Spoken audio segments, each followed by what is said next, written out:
My name is Michael, and I opened my own restaurant, Nashville Bistro, about 6 months ago in the downtown area. It had been my dream for years to have my own place after working for so long in other people's kitchens. Saving up enough money to make it happen wasn't easy, but I scrapped and saved every penny until I finally could take out a loan for the rest. The first few months were a total grind just trying to get the place off the ground. There were nights when I'd spend 18 hours straight there, cooking, cleaning, dealing with suppliers and any tiny crisis that popped up. I lived on a rickety cot in the crammed back office, catching a couple hours of sleep whenever I could. But it was all worth it to finally have a place that was my own, somewhere I could control every detail exactly how I wanted it. Sure, the location wasn't ideal, and the kitchen equipment was secondhand, but I didn't care. This was the first step in building something for myself after decades of being just another line cook. Luckily, the gamble started paying off sooner than I ever could have hoped. Maybe it was the comfort food menu I put together, or the affordable prices, or hell, maybe it was just the luck of being one of the only decent restaurants in a half-mile radius. Whatever the reason, within a couple months we were getting written up in the local papers and drawing solid crowds every night. That's when I knew I needed to beef up my staff quickly before the workload drowned me. I hit pay-what-you-can job boards and hired anybody who could fog a mirror, basically. That's how Charlotte crossed my path. I'll never forget the first time I saw her come through the doors with her little girl Emma in tow. This petite young woman, maybe mid-20s, with tired eyes and a baggy t-shirt that swallowed her small frame. Emma was probably 7 or 8 years old, holding her mom's hand, but trying to peek shyly around the room. As Charlotte introduced herself, I could hear the strain in her voice, like she was barely keeping it together. She seemed almost defeated, is the only way I can put it. When I asked if she had any experience in restaurants, she just shook her head slowly. "I'm barely making ends meet on my own," she said in this quiet, raspy tone. "I'll do any job you got and work as hard as you need. Just please, I'm desperate." I don't know what it was about her, but I felt an instant pang in my chest seeing this woman so barely keeping her chin up while her daughter watched. Maybe it was the hint of pride still flickering in Charlotte's eyes despite her desperation, or the way Emma clung to her, looking up at her mom with total trust. In that moment, I knew I had to give Charlotte a chance. I figured I could at least start her off doing dishes and prepping vegetables or something easy like that. If she turned into a crappy worker, I could let her go. But something told me this woman just needed someone to extend a hand. I got Charlotte set up on the dish pit, showed her where she could set Emma up with some books and toys, and promised to kick in a little extra pay under the table to help them out. You could literally see the weight lift off Charlotte's shoulders as the panic in her eyes turned to relief. Over those first few months, Charlotte turned out to be one of my best workers, always showing up right on time, plowing through any task I gave her without complaints. Sometimes Emma would toddle around the kitchen dragging her tattered stuffed bunny, and I'd have to shoo her out before she got under anyone's feet. But for the most part, they stayed out of the way and didn't cause any trouble. If I happened to catch a snatched conversation between them, it was always Charlotte asking in a weary voice if Emma was okay or needed anything. The poor kid would smile and hug her mom's leg, trying her best to keep her spirits up. It killed me a little to see this tiny family struggling just to get by.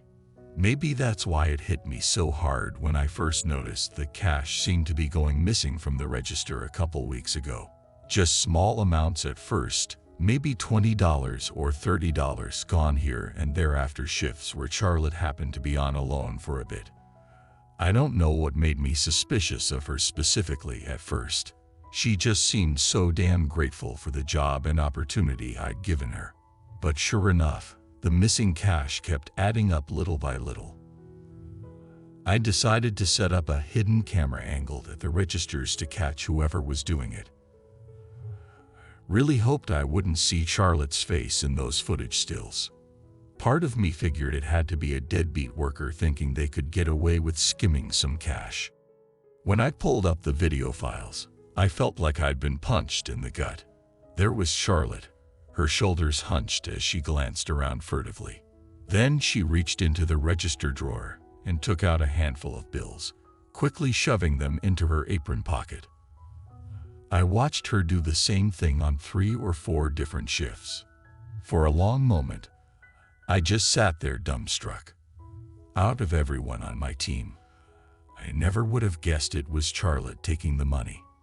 What could have driven her to that point after I tried so hard to help get her and Emma back on their feet? The disappointment was soul-crushing. I knew I'd have to confront her about it, but I dreaded having that conversation. How could I look this struggling single mom in the face and accuse her of stealing from the same place that was keeping her and her daughter afloat? Part of me thought maybe it would be easier to just let her go quietly, no questions asked. Lord knows I've worked too damn hard to have my own cash disrespected like that. But another part of me knew I had to get to the bottom of what was going on. For the sake of Charlotte and Emma's loyalty, if nothing else, they deserved a chance to explain themselves before I made any decisions. Taking a deep breath, printed out the security footage stills, and prepared for what would probably be one of the most difficult talks I've ever had to have. I spent the next couple of days trying to psych myself up for the conversation I was gonna have to have with Charlotte. Part of me still couldn't quite believe what I'd seen on that security footage. I kept replaying it over and over in my mind, the way Charlotte had so carefully glanced around before snatching that cash.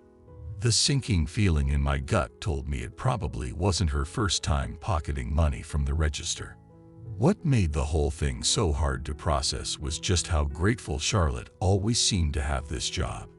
I'd catch her shooting me little smiles and nodding her head whenever I passed through the kitchen area.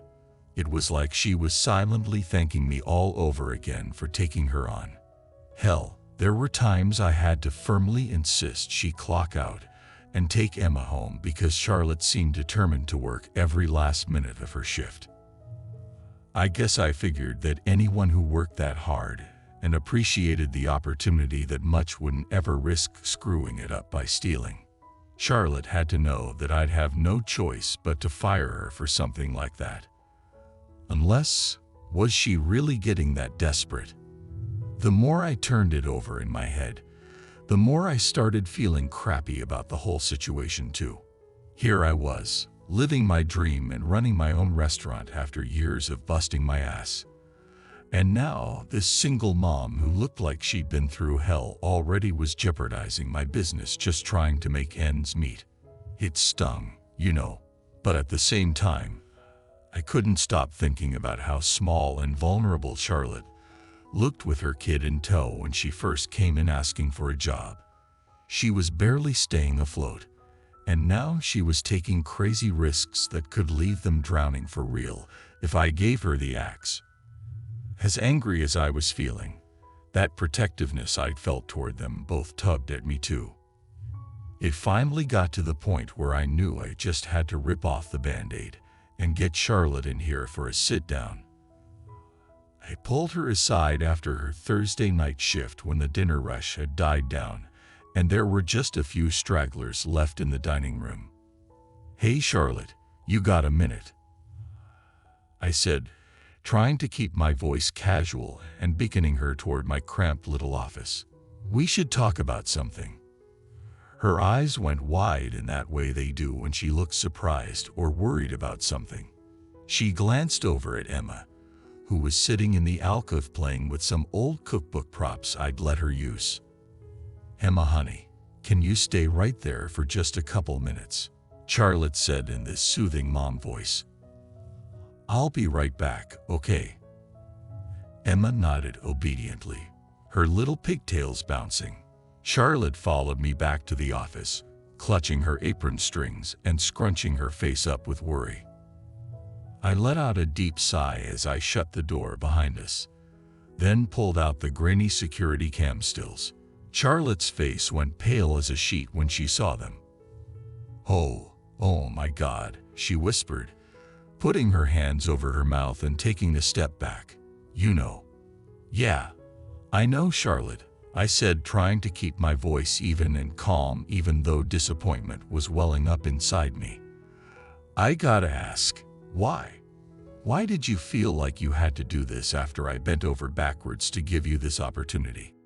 Charlotte opened her mouth like she wanted to explain, but then her eyes just welled up with tears and she buried her face in her hands. Her whole body started shaking as she broke down into deep, gulping sobs. For a second, I felt like a total piece of garbage for laying something so heavy on this woman who was clearly already drowning. I'm so sorry, Michael, she finally gasped out between ragged breaths. You have to understand. I had no other choice. They said if I didn't give them what they wanted, they'd hurt me and Emma. It was like a bucket of ice water had been dumped over me. Who the hell was Charlotte talking about threatening to hurt her little girl? And what could she possibly have that anybody would want badly enough to make those kinds of threats? Charlotte, what are you talking about? Asked urgently, suddenly feeling way out of my depth. Who is threatening you guys? You have to tell me everything, right now.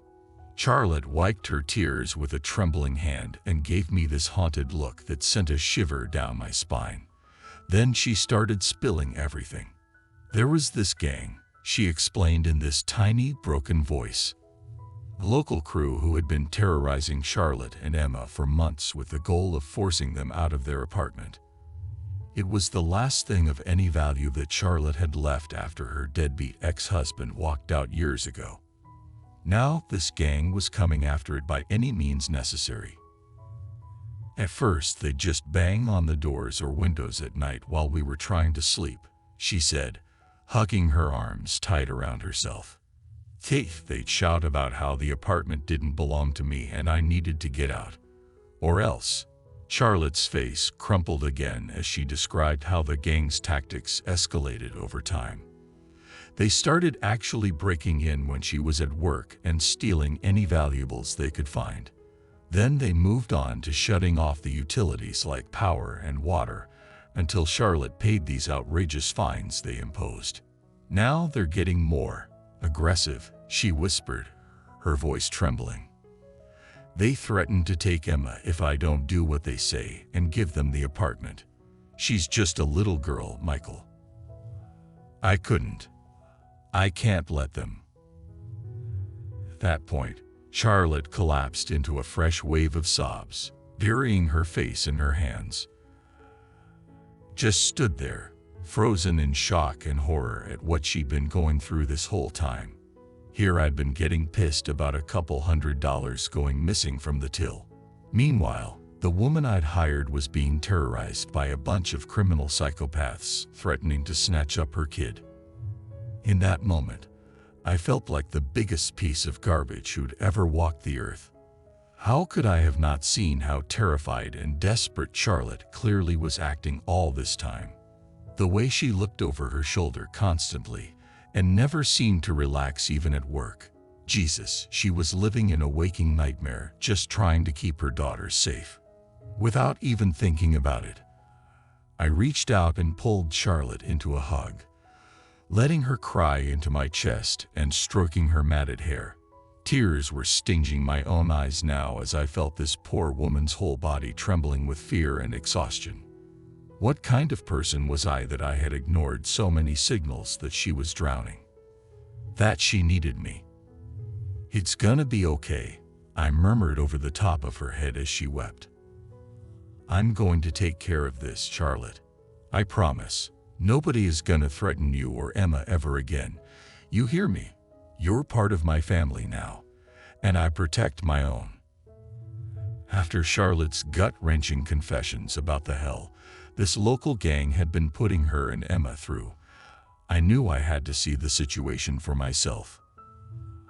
I couldn't just let them keep living under that constant threat and torment. Listen, I said, putting a hand on Charlotte's trembling shoulder as she tried to collect herself. I want you to take me to your place tonight so I can get the full picture of what you're dealing with here. Whatever is going on, we're going to get it handled once and for all. You and Emma don't deserve to live like this. Charlotte's red-rimmed eyes widened with a flash of fear. Oh no, Michael, you can't come by there, she said frantically. These guys are pure evil. If they see you getting involved, they could really hurt you. I don't care about that, I stated firmly. Emma was still playing quietly in the next room, mercifully unaware of the heavy situation her mom and I were discussing. Charlotte, I made you a promise that I would protect you too, and I meant it with every bone in my body. So we're going to your place tonight and figuring out a game plan to get rid of these punks once and for all. You've been dealing with this nightmare alone for way too long. Charlotte looked like she wanted to protest further, but seemed to realize how insistent I was being. She simply nodded meekly. Short while later, we were locking up the restaurant, and I was following Charlotte's beat-up old Toyota toward the rougher area of Chestnut Hill, where she lived. The neighborhood was a stark contrast from the revitalized downtown I'd put my restaurant in, graffiti marking crumbling brick buildings, roaming packs of stray dogs, shuttered storefronts with bars over the windows. This was the kind of desperate, forgotten side of Nashville that many never saw, the kind of place that swallowed up the homeless, the addicts, those who had fallen through every safety net. As we drove further in, I felt voyeuristic pangs of guilt for all the times I'd sped past neighborhoods like this, allowing myself to simply not see the suffering and blight unfolding daily. Charlotte's building turned out to be one of the shoddier complexes wedged between an abandoned warehouse and a dollar store that looked permanently closed. The parking lot was rutted with craters and strewn with refuse. Flecks of graffiti marred the outer walls, and busted security lights dangled haphazardly. Nice place, I muttered under my breath as we got out. Charlotte just shrugged helplessly. Inside was even worse. The battered front door hung open drunkenly, the lock busted long ago. Cracked floors and peeling wallpaper covered in cryptic gang tags lined the trash-strewn hall leading to the elevators, which looked long out of service. A stringy upholstered couch had been dragged halfway into the hall, stuffing bursting out of deep gashes. Charlotte wouldn't meet my eyes as she led Emma and I up 3 flights of urine-reeking stairs to the corridor where her unit was. Police tape and what looked like dried blood stained the concrete floors. Open fire doors lay unhinged in their frames. They don't really care about this place, Charlotte explained quietly, as if reading my mind. All the respectable tenants moved out a long time ago, once the gang moved in and took over. Only squatters and druggies left that they can control. We finally reached the end of the hall where Charlotte's unit was. The door had been kicked in before, judging by the splintered jamb and damaged frame. Inside, it was a depressingly bare studio apartment, maybe 400 square feet at most. Grimy windows, water-warped linoleum flooring, a ramshackle collection of second-hand furniture. But what struck me most was the almost ritualistic line of salt that had been carefully laid in a circle around the edges of the main room like a barrier. Duct tape covered gaps in the salt line where the flooring met the walls. Roach motels and other pest traps lined the perimeter. I have a bit of a roach problem, Charlotte mumbled by way of explanation, her face burning red with embarrassment. The salt helps keep them from getting too bad. She gestured weakly around the squalid space that she called home for her and her little girl. A faded lumpy couch, a rusted card table with mismatched chairs, a thrift store TV from circa 2005 with a coat hanger for an Antony. The only decorations were hand-me-down picture frames, propped on crates, and a string of chili pepper lights, unconvincingly trying to brighten the gloom. Emma immediately made a beeline for the couch, curling up in the corner with her stuffed bunny clutched to her chest. This was all the kid had ever known, skirting around pest traps and sleeping among the pervasive stink of mold and cigarette smoke. No wonder she always seemed too quiet and wary, even at her young age. "So what happens now?" Charlotte asked in a dull voice as she moved about the cramped kitchen area. Are you going to fire me for stealing from the restaurant?" "I swear, it was just because those guys—" No, I'm not firing you," I quickly interrupted, feeling my heart clench seeing this woman just so defeated by life already. I reached out and took her hands in mine, causing her to look up at me with those wounded, skittish eyes. "Charlotte, I could clearly see how terrified you were when you told me about that gang. What kind of person would I be if I punished you for doing anything to try and protect your little girl?" Gave her hands a firm squeeze. "I made you a promise that I would handle this once and for all. And that's exactly what I aim to do." For the first time since I'd met her, I saw the glimmer of what looked like actual hope flickering behind Charlotte's eyes. She squeezed my hands back hard. "Thank you, Michael," she said huskily.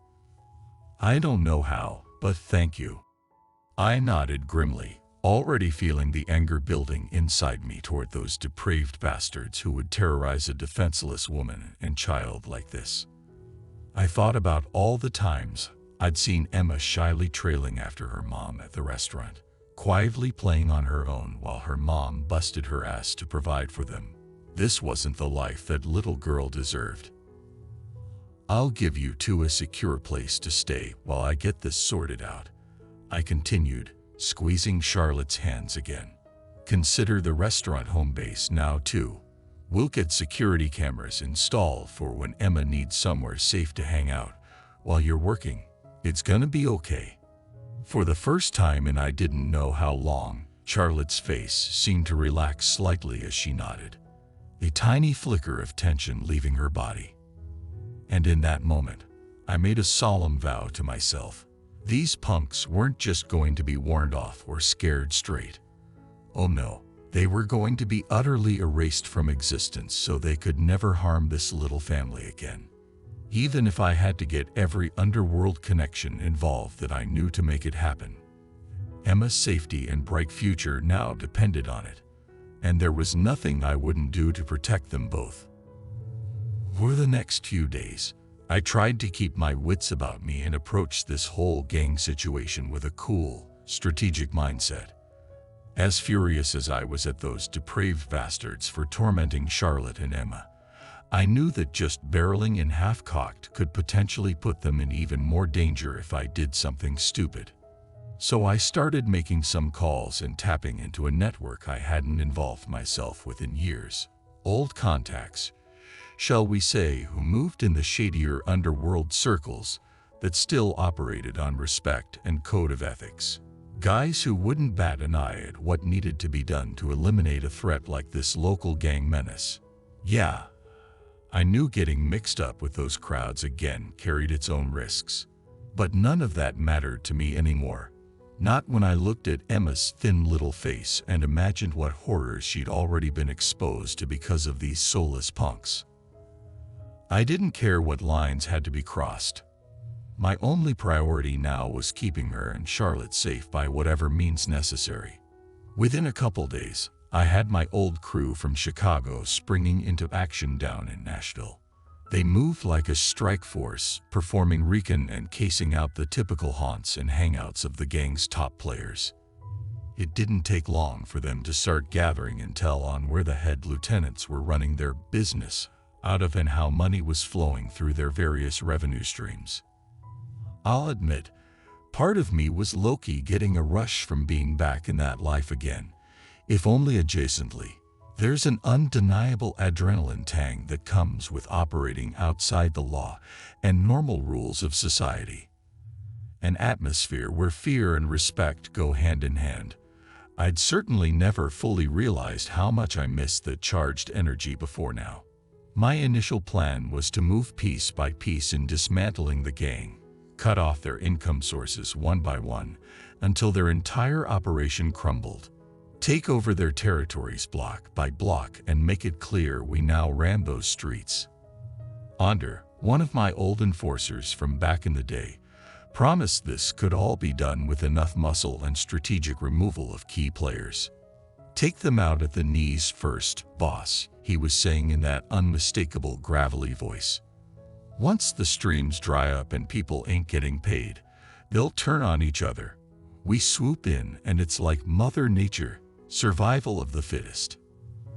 I had to keep reminding myself that this was all on behalf of sweet little Emma and her mom, not for any other motives.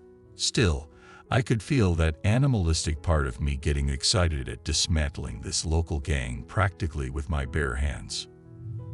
Of course, that was all before I filled Charlotte in on what I was planning and saw the sheer terror that crossed her face. "Michael, are you sure about this?" she asked in a trembling voice when I laid it all out. Her nails were digging into the meat of her palms as she wrung her hands hard. "These guys, they're serious criminals. I don't want you risking your life for me and Emma. They could really hurt you." She had this desperate, pleading look in her eyes that made me stop for a second, as if she was begging me not to put myself in the line of fire on her behalf. Reached out and took her hands in mine, trying to steady them. "You two are the best thing that's ever happened to me," I said softly, giving her hands a reassuring squeeze. "Charlotte, you've been through so much already. You and Emma deserve to feel safe and live without fear. I'll be damned if I let those degenerates keep threatening you and trying to take away your home." Tears filled Charlotte's eyes as her shoulders slumped in defeat. She knew there was no stopping me now. This had become bigger than just handling a local nuisance gang. It was a mission to protect her little family at all costs and give them the life they deserved. Emma came toddling into the room then, rubbing her eyes after a nap. She immediately ran over and hugged Charlotte's legs, gazing up at her mom with a look of pure adoration and trust. In that moment, I knew beyond all doubt that I would lay down my life without a second thought to keep these two safe. Which is why, after ruffling Emma's curls gently, I turned back to Charlotte with a determined look. "This is about more than just getting rid of those gang members," I stated firmly. "After this is all handled, I want you and Emma to come live with me. For good. I'm way past due for some real family in my own life again. Will you marry me, Charlotte?" The shock on her face was quickly replaced by a crumpling expression of pure gratitude and relief. This woman who'd been battered down by life for so long could scarcely process that someone was finally offering her a safe harbor, a way to escape the unending chaos and fear for good. "Oh, Michael," she whispered, a few tears slipping down her cheeks as she nodded vigorously. "Yes, of course. Million times yes, you've already done so much to protect us." I wrapped them both up in a fierce hug, feeling Emma's little body squish between us as I held this little family close. From now on, they were mine to look after. And God help anyone who ever tried to mess with us. For the next few days, the operation quickly kicked into high gear. Over the next couple of days, everything seemed to move at a fever pitch. My crew back in Chicago had their scouts locked in on every movement of the gang's senior members down here in Nashville. We were hitting them from all angles, muscling our way into their territory piece by piece until they had nowhere left to operate. The first big move was taking over their sources of income, the various front businesses and rackets they were using to legitimize their illegal cash flows. A laundromat here, a car repair shop there. Suddenly, those operations found themselves with new, shall we say, management. Let's just say my guys don't take no for an answer. Word started spreading fast that there was a new crew taking over the streets, And we weren't taking any prisoners either. If somebody decided to get brave and try to mouth off or retaliate, well, you don't want to know what my boys are capable of doing. All I had to do was give the nod and problems started permanently removing themselves. As the gang's revenue streams dried up completely, the infighting and chaos within their ranks spiraled into full-blown implosion. Like a pack of rabid hyenas, they started turning on anyone perceived as a weak link or responsible for the unraveling. The picture was getting pretty damn clear. Surrender your territory, or just plan on going to ground forever.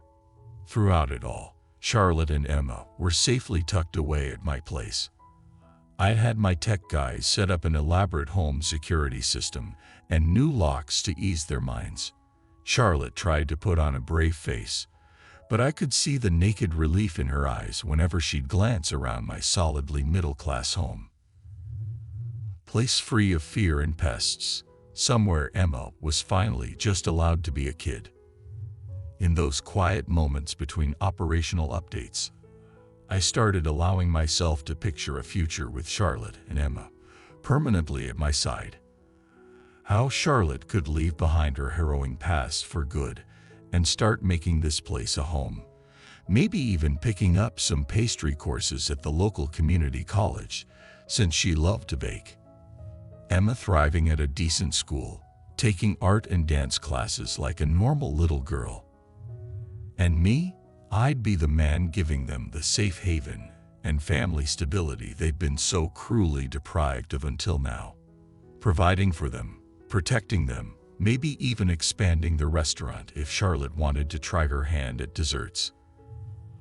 I found myself longing for that sense of peace and purpose in a way I hadn't in decades. The only fly in the ointment was the particularly nasty lieutenant, who seemed to be the ringleader specifically harassing Charlotte. This sick bastard named Hector, who got off on torturing her and threatening to kidnap Emma right from school when she finally started attending.